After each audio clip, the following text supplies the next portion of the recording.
¡Ale!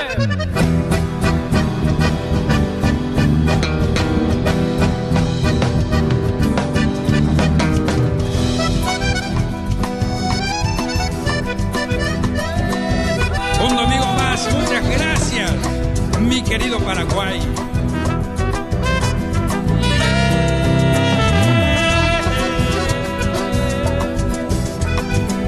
En las orillas del Magdalena, entre la fronda de Cabetal, a los fulgores de luna llena, nació este canto dedicado al Paraguay. Sus notas tienen todo el encanto de mi floresta tachonada de rubí.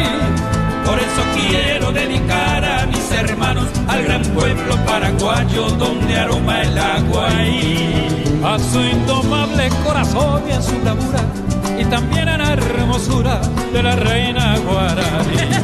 Es canto de hermandad a un pueblo que luchó, es con fraternidad de corazón. Es tierra hermana, tierra indoamericana, donde el pájaro campana bordan trinos de cristal. Es tierra hermana, tierra indoamericana, donde el pájaro campana bordan trinos de cristal. ¡Arriba dice!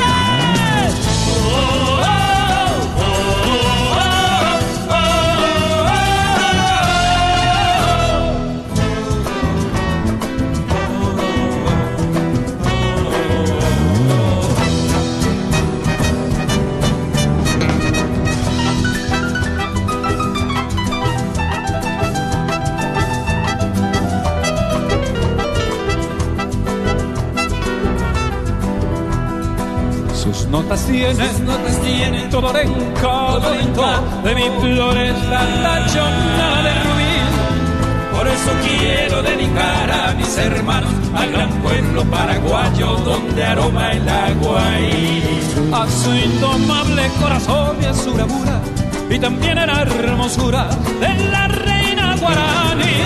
Es canto de hermandad a un pueblo que luchó, es con fraternidad de corazón.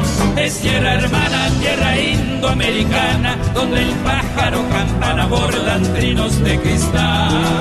Es tierra hermana, tierra india paraguaya, donde el pájaro campana